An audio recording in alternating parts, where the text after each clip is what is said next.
Dans un monde où les discours changent plus vite que les lois, où la vérité se camoufle dans les stratégies, les silences et les promesses, il faut plus qu'un simple regard, il faut un œil.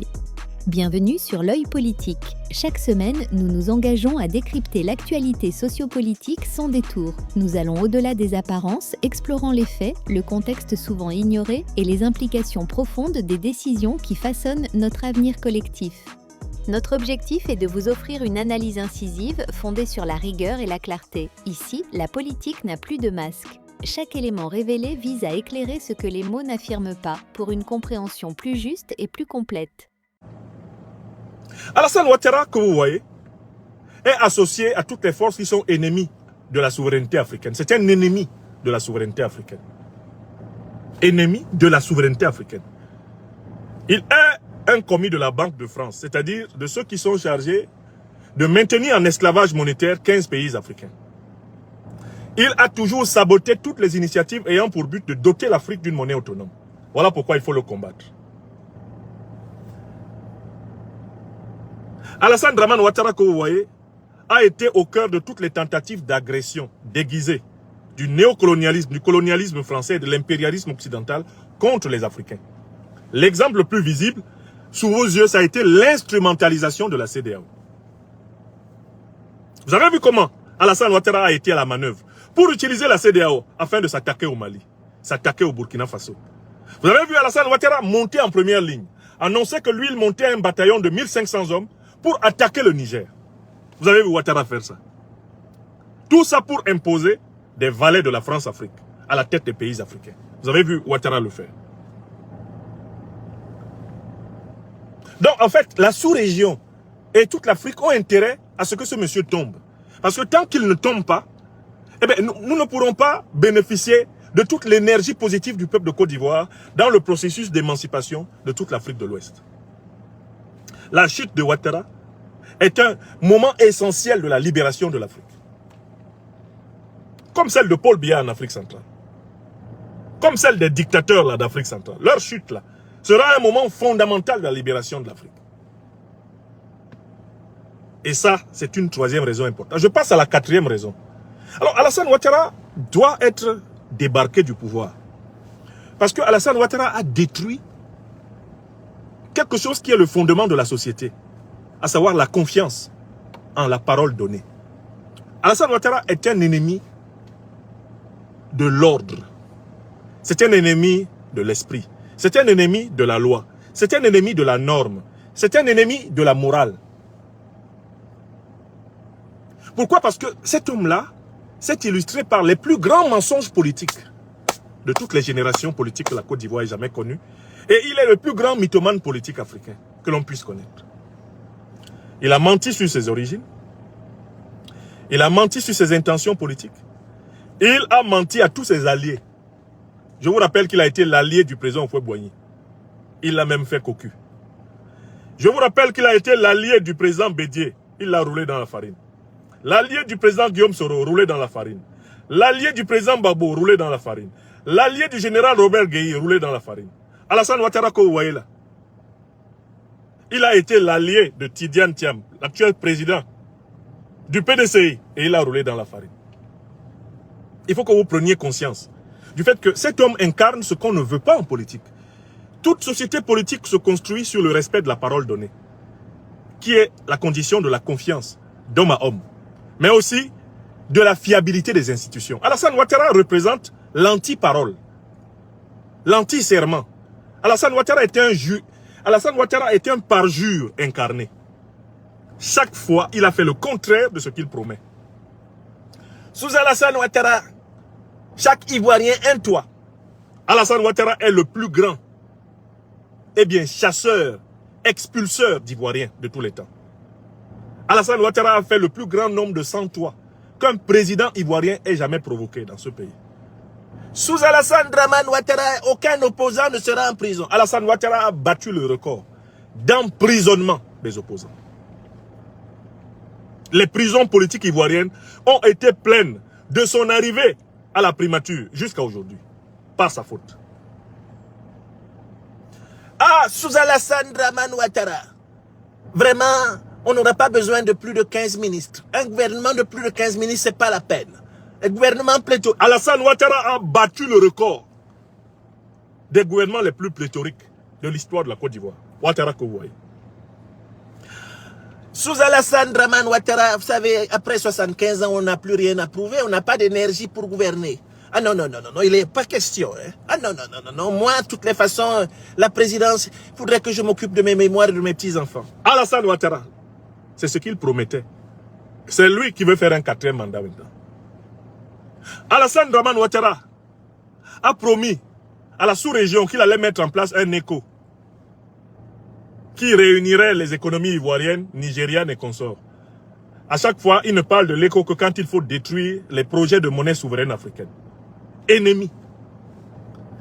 Tout ce qu'il dit est faux. Alassane Draman Ouattara a présenté certains hommes politiques avec des mots tellement dithyrambiques qu'on se demande comment les mêmes hommes politiques sont devenus aujourd'hui des hommes à abattre pour lui. C'est lui qui a dit qu'entre le président Bédié et lui, une entente parfaite se ferait et qu'ils gouverneraient ensemble. Après, il a présenté le président Bédié comme un menteur, alors que le menteur, c'est lui. C'est lui qui a présenté le président Guillaume Soro comme le sauveur de la nation. Quand il quittait la primature de Côte d'Ivoire en mars 2012, Alassane Ouattara a eu des mots élogieux pour lui. Aujourd'hui, il le pourchasse pour le tuer. C'est lui qui appelait Ahmed Bakayoko mon fils, mais il a éteint. C'est lui qui disait Daniel Kablan-Denkan est le meilleur d'entre nous. Daniel Kablan-Denkan sait où il se trouve. C'est lui qui présentait une carrière prometteuse à Ouattao. Ouattao s'y met sous terre par la faute de Ouattara. Hambak, mon fils Hambak, 6 pieds sous terre par la faute de Ouattara. Alassane Draman Ouattara est un ennemi de ce qui constitue la base de la relation sociale, la parole donnée, la parole respectée, la promesse tenue. Et voilà pourquoi il faut se débarrasser de lui, parce que tant qu'Alassane Ouattara tient le pouvoir en Côte d'Ivoire, la Côte d'Ivoire est sous le pouvoir du démon, du diable. La définition de Satan, c'est le calomniateur. Shaitan, c'est celui qui vit du mensonge, c'est le père du mensonge. Laisser un tel type diriger le pays, c'est laisser le pays sous le pouvoir de Satan. Car le monsieur ment nuit et jour. Il ment de façon éhontée, il ment régulièrement, il ment constamment. Et Alassane Ouattara ment sur la longue durée. Le mensonge, c'est lui. Alassane Ouattara et le mensonge se sont mariés et ils sont devenus un. C'est la même chair que celle de Satan. Oui. Je passe à la 5e raison pour laquelle il faut combattre Alassane Ouattara. Mais il faut combattre Alassane Ouattara parce que contrairement aux apparences, le gros du peuple de Côte d'Ivoire est dans la misère. Les gens voient les grands travaux initiés par Alassane Ouattara avec des crédits que lui, Ouattara, n'a pas remboursés. Et dans lesquels lui et son oligarchie de voleurs ont des rétrocommissions. Ce que les gens ne voient pas, c'est l'arrière-pays où vivent la majorité des Ivoiriens et qui croupit dans la misère. Les gens ne voient pas. Quand ils se contentent de la propagande d'Abidjan, les filles et fils de paysans qui ne sont pas allés à l'école, qui sont obligés d'aller travailler dans les champs. Les gens ne voient pas les étudiantes et étudiants qui reçoivent des diplômes qui ne correspondent à rien sur le marché du travail. Les gens ne voient pas tout le système universitaire ivoirien s'effondrant sous la massification, des étudiants faisant leurs besoins en plein air, dans des campus bondés. Les gens ne voient pas. Les gens ne voient pas l'effondrement de la famille, sous le poids de la misère quotidienne, de l'incapacité des parents d'assurer aux enfants des conditions de vie viables. L'ampleur de la prostitution et de la drogue dans la jeunesse, les gens ne voient pas. Quand ils écoutent la propagande de la vitrine du tombeau blanchi d'Abidjan, les gens ne voient pas les familles jetées à la rue qui dorment sur les dalles de cimetière. Les gens ne voient pas des peuples ivoiriens spoliés de leurs terres par la boulimie foncière des Ouattara. Les gens ne voient pas. Les gens ne veulent pas voir les diasporas ivoiriennes remplies de souffreteux dont beaucoup meurent en traversant le Sahara, en se noyant dans la Méditerranée. Les gens ne veulent pas voir. Les gens ne voient pas. Une population à 70-90% livrée au chômage et obligée de vivre de la débrouillardise, selon les chiffres de la Banque africaine de développement. Une dette publique qui explose, dont Ouattara ne remboursera rien et dans laquelle il se fait plein les poches. Il s'en met plein les poches. Il faut voir tout cela, cette misère-là. On ne peut pas laisser M. Ouattara continuer de conduire la Côte d'Ivoire vers le fond, eh bien, au fond de la catastrophe. Sixième raison.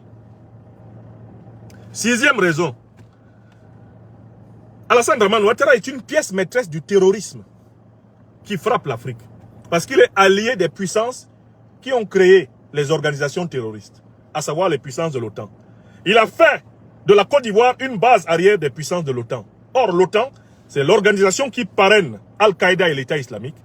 C'est l'organisation qui parraine les grandes puissances occidentales afin que l'Afrique soit en instabilité permanente et qu'il soit ainsi aisé de continuer à piller l'or, le pétrole, le mangue. Alassane Ouattara, c'était un grand chef terroriste. Et le peuple ivoirien ne peut pas continuer à laisser au palais présidentiel un grand chef terroriste, sans malheureusement servir la cause du suicide collectif des Africains. Aujourd'hui, la Côte d'Ivoire est sous le commandement militaire de l'OTAN. Les officiers de l'OTAN siègent à l'état-major de l'armée ivoirienne. Or, c'est l'OTAN qui a détruit la Libye, qui a assassiné Kadhafi. C'est l'OTAN qui a armé Al-Qaïda et l'État islamique pour attaquer le Sahel. Et Alassane Ouattara est leur pion. Il est le pion du néocolonialisme français, qui fait semblant d'avoir fermé ses bases militaires ivoiriennes, sénégalaises, mais qui a reconverti son personnel en mercenaires dans les compagnies militaires privées, conformément au plan qui a été publiquement annoncé par de nombreux généraux et chefs d'état-major français. Donc Alassane Ouattara là, et ça c'est une sixième raison extrêmement importante, Alassane Ouattara est un agent du terrorisme international anti-africain. Il doit être traité comme tel et combattu comme tel. Enfin, il y a une septième raison pour laquelle il faut combattre Ouattara. Il faut combattre Ouattara parce que Alassane Ouattara est déterminé à détruire la révolution africaine de l'AES. Alassane Ouattara est déterminé à éliminer les présidents Goïta, Traoré et Tiani. Il en a fait la promesse à ses maîtres occidentaux. Il y travaille. Et il y a une qualité qu'on doit reconnaître à Ouattara dans sa méchanceté. La qualité qu'Alassane Ouattara possède dans sa méchanceté, c'est qu'il est discipliné et rigoureux dans sa méchanceté. C'est important que vous sachiez que vous pouvez changer d'avis sur Ouattara. Parce qu'il a réussi à vous flatter. Mais lui ne change jamais d'avis sur vous quand il a décidé d'avoir votre peau. Je recommence. Alassane Ouattara est discipliné dans la méchanceté. Il a décidé d'éliminer les présidents Tiani, Goïta et Traoré. Il l'a promis à ses maîtres. Écrivez ce que je vous dis. Il peut de temps en temps, par des délégations diplomatiques, en déplaçant tel ou tel de ses ministres, par des petits sourires, par des petites souplesses, donner l'impression d'avoir pris acte de l'existence de l'AES. Mais il faut que vous sachiez qu'Alassane Ouattara, dans son naturel profond, dans sa quintessence, Alassane Ouattara, dans son fort intérieur, continuera sans fin d'élaborer des complots pour éliminer, dans l'ordre, le capitaine Ibrahim Traoré, le général d'armée Assimi Goïta et le général d'armée Abdourahmane Tiani. Cela, il l'a promis à ses maîtres. Et Alassane Ouattara tient toujours sa parole en matière d'opérations négatives. C'est un diable discipliné, un diable rigoureux. Donc à partir du moment où Alassane Ouattara veut l'élimination des leaders de la révolution africaine, mais la révolution africaine doit se battre pour que Ouattara perde le pouvoir. La perte du pouvoir par Ouattara est vitale. Pas seulement pour la Côte d'Ivoire. C'est vital pour l'Alliance des États du Sahel. C'est vital pour l'Afrique de l'Ouest. C'est vital pour l'Afrique qu'il tombe. Car si Ouattara tombe, c'est l'un des éléments du précaré de la France-Afrique qui va sauter. Il restera l'élément sénégalais, l'élément djiboutien et l'élément gabonais. Et dans ces conditions, il n'y aura plus de précaré, eh bien, néocolonial français en Afrique. La chute de Ouattara est donc nécessaire. Et la mobilisation du peuple de Côte d'Ivoire est légitime. Voilà les raisons. Voilà les raisons pour lesquelles il était hors de question que je laisse passer cette journée sans apporter ma modeste contribution à la mobilisation révolutionnaire du peuple ivoirien. Mais je conclus en disant, ce que le peuple ivoirien est en train de montrer, c'est cela que nous, peuple camerounais, dans mon pays natal, le Cameroun, nous devons montrer. Nous devons montrer que les souverains, c'est nous les peuples. Les peuples africains sont plus forts que les tyrans. Nous devons sortir partout où cela est nécessaire, par millions, pour donner la preuve au monde que nous savons que le souverain, c'est le peuple et non pas le tyran. La chute d'Alassane Dramane Ouattara, comme la chute de Paul Biya, ce sont des chutes qui annonceront et accéléreront les chutes de tous leurs homologues en Afrique de l'Ouest et en Afrique centrale, leurs homologues dictateurs. La chute de tout dictateur de la France-Afrique est un moment essentiel du chemin vers la libération des autres pays pris en otage par les mêmes. Et Alassane Ouattara et Paul Biya sont des modèles absolus de la négativité dont l'Afrique doit se débarrasser. Nous devons exemplairement chasser ces tyrans pour que les autres sachent qu'il vaut mieux qu'ils démissionnent avant que les peuples n'arrivent. Il faut que ce qui va se passer en Côte d'Ivoire et ce qui va se passer au Cameroun soit un avertissement sans frais pour les derniers despotes de la France-Afrique. Qu'ils partent sans même qu'on les chasse. Il faut qu'on chasse Ouattara, qu'on chasse Biya du pouvoir pour que les autres sachent qu'il vaut mieux qu'ils partent avant même qu'on les chasse.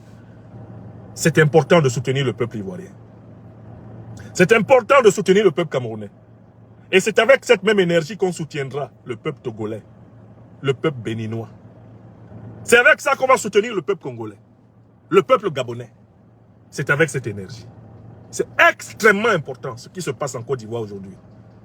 C'est extrêmement important ce qui va se passer au Cameroun. Qui doit se passer au Cameroun. Car en effet, c'est la règle de la mobilisation maximale des populations qui permet de démembrer les dictatures. Alassane Ouattara, ce 9 août, commence à goûter au raisin de la colère du peuple de Côte d'Ivoire.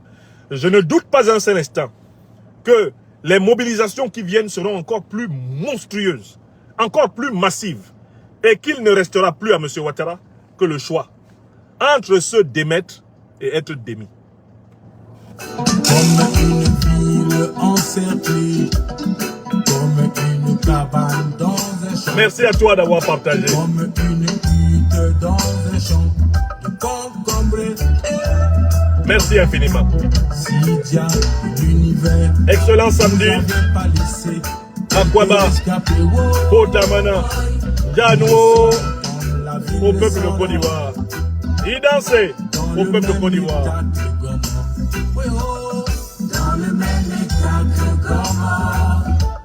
Dans le même état que Goma. C'est le grand Bingi Jimmy qui chante Revolution. Soyez bénis.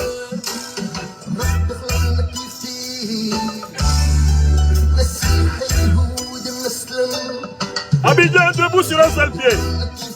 Vive la Côte d'Ivoire. Nous sommes fiers de vous. Revolution. Revolution. Revolution. En vérité, je vous le dis. Je vous le dis. L'heure vient. Mais elle est déjà venue. Par la bouche des enfants. Merci beaucoup à toutes et à tous d'avoir partagé cette vidéo. Soutien total au peuple de Côte d'Ivoire. Merci. Merci beaucoup. Soyez bénis. Dieu bénisse la Côte d'Ivoire. Dieu bénisse les peuples africains en lutte. À bientôt.